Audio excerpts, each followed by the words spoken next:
वो कैसे बदलता है। अब आपको बताते हैं। तो ये राजा बन जाते हैं, राजा रानी ऐसे ही नहीं बनते, बहुत तपस्वी होते हैं ये, ऐसे ही नहीं बन जाते हैं। तो साहब ऐसा ही हुआ, एक राजा के यहाँ रानी बहुत सुंदर थी और उसने, अब रनवास में तो कौन देखे, घर के ही देख सके, लेकिन एक मेहतर जो होता है हरिजन, वो झाड़ू लगाने के लिए उसको पावर है, वो जाती है अंदर, वो अपने आराम से रोजाना झाड़ू लगाया भी करे। एक दिन है गई वो बीमार जब हो गई तो बन अपनी धनी तक गई, तुम ऐसा करो, तुम आज चले जाओ, झाड़ू लगाया ये रनवास में, हो चलो जाओ। और संयोग ऐसा बना वो रानी स्नान करके एक झरोखा में अपने केस में सुखा रही और बाकी निगाह बातें पड़ गई।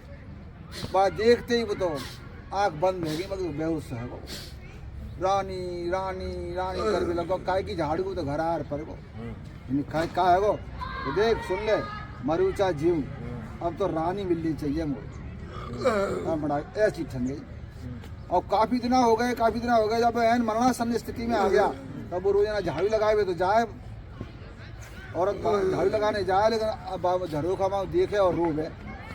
तो रानी ने देखा कि ये क्यों रोती है, तुमने कि देखो मर गए अब हम सब, वो मरेगा और अगर तुम्हें बात बता देगा तो हम सब घर के ही मर जाएंगे। तो नहीं, 100 केस तेरे माफ, तू बात बता क्या है।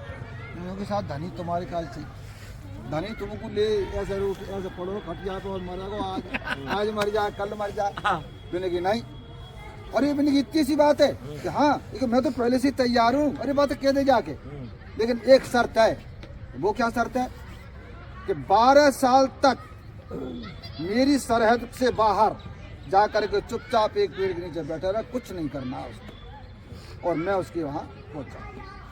वो भत्ती भस्ती आई, वो सुने का कहा है, वो सुने का कि कहा है कि रानी तैयार हो तो मरो फट खट पे खड़ो, कस का कही इनो कहिए कि 12 का 24 निकाल दूँ, पट से जंगल में जा बैठो।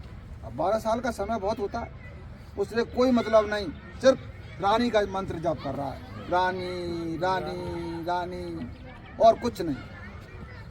जब काफ़ी समय हो गया तो वहाँ से लोग वहाँ उधर जाते आते, तो मैंने यार बाबा बड़ा सा भोजमान हो गया, दाढ़ी मूछ आने लग गई, दाढ़ी बढ़ने लग गई, बाल बढ़ने लग गए, और वो स्वभाव से भी ऐसा होने लग गया कि रानी कोई बस और किसी को कोई मतलब ही नहीं, उसके दिमाग में एक ही बात।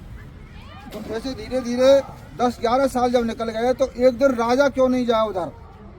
राजा ने देखा कि यार जंगल में ये कैसा हल्ला होल हो रहा है, देखे तो वहाँ तो बिल्डिंग बन गई और धन संपत्ति उड़ रही, कोई किसी से हाथ ही नहीं लगा रहा कि यार जुलन है यहाँ, ऐसा कैसा क्या से। देखा तो महाराज एक संत है, महात्मा है, तपस्या कर रहे हैं, तो उसके दर्शन करने चाहिए। तो राजा गए देख वेख कहा जाए, तो राजा ने देखा कि देखो अगर इसको हम धन संपत्ति देते हैं तो इसकी तो धन संपत्ति वैसे ही उड़ रही है, अगर मकानात व महल का मना भी क्या पहले से तैयार है सब। और संत को देखा तो संत एकदम बहुत पहुँचमान से लगे, तो वो तो प्रणाम करके और घर वापस आ गया। आने के बाद में क्या होता है, रात को रनवास में गया। रनवास में जा करके फिर उसने रानी से कहा कि रानी साहब मैंने दुनिया देखी लेकिन ऐसा संत नहीं देखा। कैसा है महाराज? अरे कि मत पूछो कछु, वहाँ किसी प्रकार की कोई नहीं है, इतना प्रकाशवान तेजवान है वो। तो महाराज ऐसी के दर्शन करने चाहिए, वो तो जाने ही मान के ऐसी के दर्शन तो करने चाहिए, बिल्कुल मेरी इच्छा है तुमने प्रकट कर दी। तो एक शर्त है। तो क्या शर्त है कि जब मैं चलूँगी तो सभी सखियों के साथ में जाऊँगी और तंबू लग जाना चाहिए अलग, और मेरे डेरा से लेकर के और तपस्वी के तक बिल्कुल एक सुरंग बना दी जाए और मैं अकेली फिर जाऊँगी। अरे योगी तू बिल्कुल अकेली जा।